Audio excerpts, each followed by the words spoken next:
Ние како независна противничка група се уште го немаме разгледано законот, меѓутоа јас лично сметам, а претпоставувам и моите колеги противници, дека е за поздравување ваквиот предлог на противниците од ДУИ.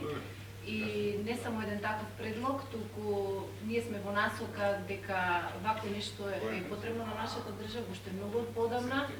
Контрола мора да постои, посебно на јавните функционери, на начинот на кој што тие го стекнуваат својот имот, и затоа во таа насока ние ќе го разгледаме, ќе поднесеме амандмани, и јас лично сметам дека едно вакво законско решение колку ќе биде по ригорозно, толку ќе биде подобро за нашата држава, и мораме да почнеме да воспоставуваме критериуми како треба јавните функционери да функционираат во нашето општество. Што би биле критериуми според вас за тоа кој треба да стане функционер, односно каква проверка би требало да се направи на имот, на не знам, семејни? Тоа е комплексно прашање, меѓутоа проверките мора да бидат во повеќе насоки.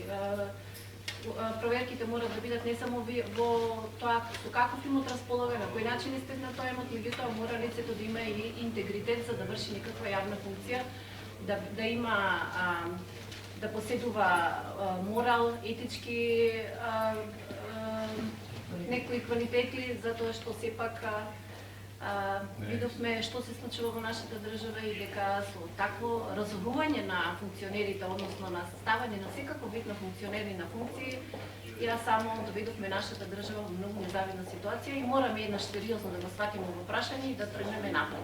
Го поздравувам предлогот и од некаде мораме еднаш да почнеме. Дали тоа значи дека има некои сериозни недостатоци во законот за антикорупција и спречување конфликт на интереси?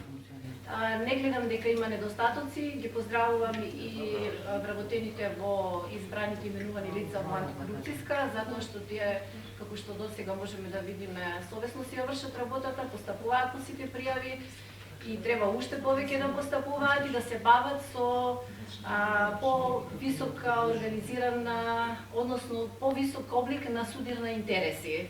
Не само кај обичните граѓани, туку кај сите функционери.